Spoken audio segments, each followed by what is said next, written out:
Gilbert Masengeri is sentenced to 6 months imprisonment. Mr. Masengeri is ordered to submit himself to the Commissioner General of Kenya Prisons. Thikũ nini hetũku igoti inene gũkũ bũrũri-inĩ nĩrĩragathĩkire mũnene wa borithi Gilbert Masengeri kĩoho kĩa mĩeri 6 njera. Kĩriga kĩnene kana kĩoho kĩa mũnene ta ũyũ wa borithi gĩtungatagĩrwo kũ? Hihi no anga tabarĩra ya njera-inĩ citũ ĩikirie ritho njera? Acting Inspector General of Police can redeem himself and comply by availing himself before this court in person. Ona kwanora ũguo, icera rĩakwa njera-inĩ ya Kamĩtĩ ndinaga gũkora mũndũ ũmwe warĩ mũnene wa borithi. Mimi kwa majina yangu naitwa Nahashon Mtua. Niko Kamiti Prison wakati huu. Nimefungwa hukumu ya kifo na koti. Kabla sijakuja jela, mimi nilikuwa OCS katika station ya Ruaraka Police Station, ambapo nilikuwa nimehudumu kama OCS wa hiyo station. Aga ona anene nĩmohagwo. Hukumu ya maisha inamaanisha niishi maisha yangu yote jela hadi kufa. Si nia na kupanga. Sheria iliamua niishi jela, lakini ninajua kwamba Mungu atakuja wakati mmoja nitatoka jela. Niko na imani kwamba sitakaa jela maisha yangu yote.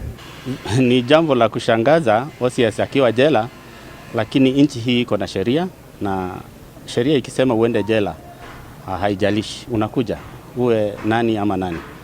Na nilipokuja jela nilikuwa na maswali mengi kama yale ambayo uko nayo, kwa sababu hii jambo lilinipata tu.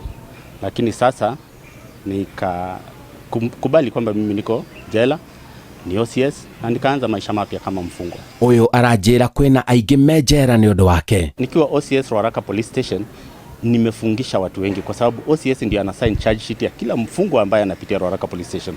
So inawezekana wale watu wote walifungwa wakati nikiwa OCS kwa muda wa miaka karibu 5 sasa walikuwa wamefungishwa na mimi, na wengi wako jela wakati huu, wengine tumekutana baada ya kutoka jela, kwa hivyo ni wengi. Siwezi sema ni Mungu analipishia hawa, kwa sababu mimi nilifanya kazi yangu honestly kama vile ambavyo nilifunzwa. I am a police officer by heart, and anytime I remain a police officer. Hata hapa jela utapata kwamba mimi ni mwadilifu katika hali yangu na katika mambo yangu ambayo nafanya. Kwa hivyo kazi ya kuwa police officer sio kitu ya kufunzwa tu, pia wewe unafaa kujitolea, kwa sababu ni mwito. Na nilifanya kazi yangu kama mwito, nikatumia sheria vile inatumika, sikuwekelea mtu makosa, na nilifanya kulingana na ile ushahidi ambayo ililetwa kwangu. Rugano rwa Nahashon Mutua ni rwa mwanya muno. Kuwa nimehitimu, nimeenda shule, nimesoma, nimefika mpaka nilikuwa chuo cha kikuu cha Moi nikisomea engineering. Baadaye nikapata kazi ya kuwa afisa wa polisi, nikaanza kama constable wa polisi, na kwa sababu ya utendakazi wangu mzuri nikapanda vyeo mpaka nikakuwa OCS. OCS inamaanisha kwamba nilikuwa chief inspector wa polisi wakati huo. Mimi nikianza vizuri, nilipokuwa OCS, nilikuwa OCS mwaka wa 1211. Nikatumwa pale Ruaraka Police Station. Hapo ndio nilikuwa OCS, lakini mbele ya hiyo nimefanya katika sehemu nyingi za idara za Kenya kwa vitengo tofauti kama afisa wa polisi. Niliwahi kuwa constable kama vile nilikueleza hapo mwanzo. Nikarudi nikaja nikapewa cheo cha kuwa inspector, nikafanya kazi pale Vihiga. Baadaye nikaenda nikafanya kazi pale Kilifi kama ofisa wa inspector. Nikakuwa deputy OCS pale Kilifi. Baadaye nikarudi Mariakani, nikawa mtu ambaye alikuwa anatumikia kitengo cha kushika wahalifu kwa crime. Nikiwa pale Mariakani ndipo nilipata promotion ya kwanza, nikawa inspector kamili, kwa sababu nilikuwa nimeanza na cheo cha acting inspector wa polisi ambaye yako na mawe moja. Baada ya kuwa a full inspector, nikafanya pale Mariakani Police Station kama deputy OCS, na baadaye kwa sababu ya kazi yangu nikapromotiwa nikawa chief inspector wa polisi. Nikatumwa upande wa Malaba pale ya Magoro, nikafanya kwa muda kidogo katika ofisi ya OCPD, alafu baadaye ndio nikatumwa Mariakani, nikatumwa hapa Ruaraka kama OCS wa kwanza katika station ya Ruaraka Police Station. Nikeha muno kuigua kwina andu aingi mohetwo ni kwaga uthuthuria mukinyaniru. Uyu urahithuria ndeto eno no etikio. Kuna kesi ambazo polisi hawafanyi uchunguzi kamili. Kwanza hii yangu ni moja ya kesi ambazo kungefanywa uchunguzi vizuri singekuja jela. Uchunguzi wa kesi yangu ulifanywa ukiwa umeegemea upande mmoja kwa sababu nilikuwa OCS. Lakini ni kweli kama kesi zingekuwa zinafanywa uchunguzi vile inastahili, watu wengi hawangekuwa jela. Kwa sababu watu wengi wanafuata emotions ya kile ambacho kimefanyika. Na unapata kwa sababu ya hiyo mahasira ya nini ya kurekodi statement wakati huo, inafanya watu waseme kile ambacho hakikuwa haki. Na watu wengi wanajipata jela. Kwanza kabisa, wakati mtu anaitwa police station kuandika statement, unafaa kuwa mshahidi wa haki na wa ukweli. Sio mshahidi ambaye amelipwa ama akapewa chochote ili andike taarifa, kwa sababu effects za wewe kuwa umeandika taarifa alafu imetumika kumhukumu mtu na hakutenda kitendo, hiyo inakuwa na madhara mengi sana baadaye hata kwako wewe mwenyewe, kwa sababu uongo haulipi chochote na ukweli hujitenga baada ya hiyo. Kwa hivyo ninaongea na Wakenya wote, kama wewe uliandika taarifa, umeitwa uandike taarifa, kuwa washahidi wa ukweli. Eleza mahakama ukweli ili iweze kutumia huo ushahidi wako kupata yule ambaye alitenda makosa. Thabarĩ yaku ya kũingĩra njera yambĩrĩirie ha OCS? Pale Ruaraka Police Station kila mtu hufanya kazi yake peke yake kulingana na cheo chake. Sasa wakati huu wa tarehe 19 Disemba, jamaa mmoja alikuwa anaitwa Martin Koome Manyara ambaye sasa ni marehemu, alifika kwake nyumbani akiwa amelewa na akawa akona fujo pale kwake nyumbani, akachukua mtoto wake wa wiki 6 akataka kuruka naye kutoka kwa balcony second floor. Sasa majirani waliposikia hiyo fujo wakaona haiendi vizuri, haiendi sawa. Wakakuja majirani wawili wakaripoti pale Ruaraka Police Station. Mmoja alikuwa anaitwa Rollins, huyo mwingine sikumbuki jina yake vizuri, na wakaripoti. Kukawa kuna duty officer ambaye wakati huo ilikuwa ni usiku, kitu kama saa 5 usiku. Duty officer akatoka, akaenda sio mbali na station, ni kama mita 500 hadi kilomita 1. So wakaenda wakamshika yule Martin Koome Manyara, wakaja naye police station. So wakiwa pale police station, nikawa mimi nilikuwa tu within the police station na nilikuwa kwa canteen. So kuna Kopro Mukaria akaja kuniita ili niweze kusaidia kupatiana charges, kwa sababu waliona inakaa kitu kama domestic sana.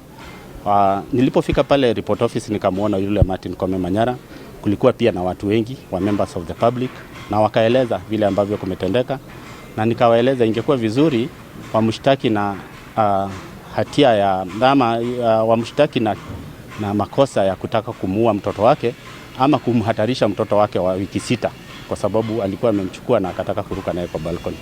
Na sasa nikawacha askari wachukue hatua wamweke ndani ya sela. Uyu ona thutha wa gukuruhanio na gikuo kia mundu ceceni-inĩ ya borithi iria arugamĩrĩire athiĩte na mbere kuga ndarĩ na ucuke. Inaonekana wakati Martin Koome alipelekwa kwa cell kulitokea vita, kwa sababu Martin alikuwa mlevi na kuna watu walikuwa wamewekwa pale kwa cell ambao sio watu wazuri, na kukawa na vita kali sana.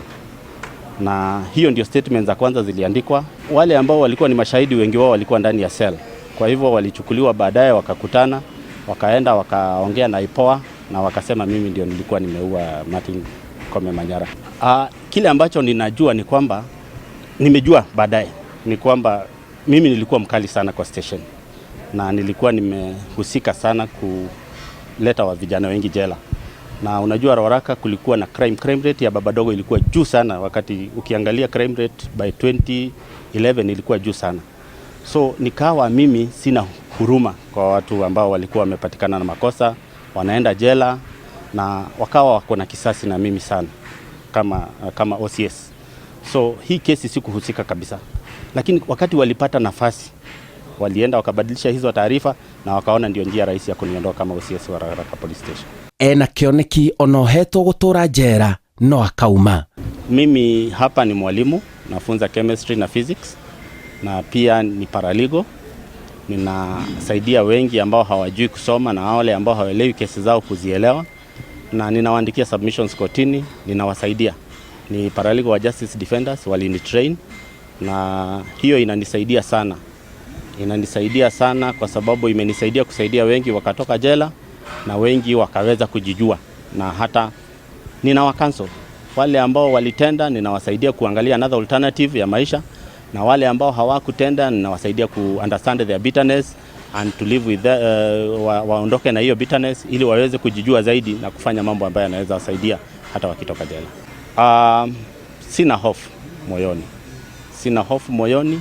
Nikipewa second chance naweza wasaidia Wakenya wengi, kwa sababu mimi ni mtu ambaye ni mwadilifu na ninajitolea. Lakini iwapo kama vile imeandikwa kwa makaratasi sitatoka jela, bado nafanya kazi muhimu.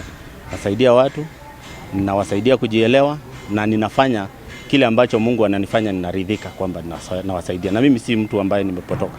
Ninasaidia sana na nitajisaidia na sitakufa moyo, nitaendelea kujikakamua. Nahashon Mutua arauga utungata wake kuri bururi ndubatie guthinekanio.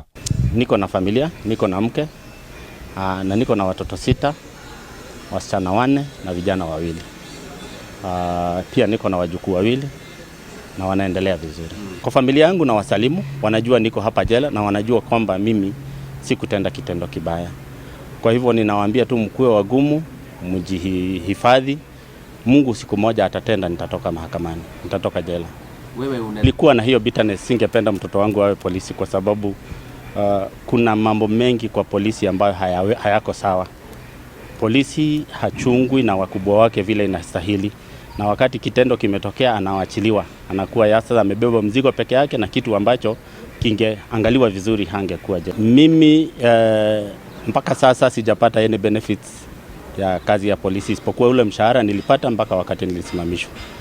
Na nina hakika kwamba mambo kama haya yakiangaliwa yanaweza kurekebishwa. Njĩtagwo Simon Kibe, na ĩyo nĩ tabarĩra ya njera-inĩ citũ kuma njera-inĩ nene ya arũme ya Kamĩtĩ.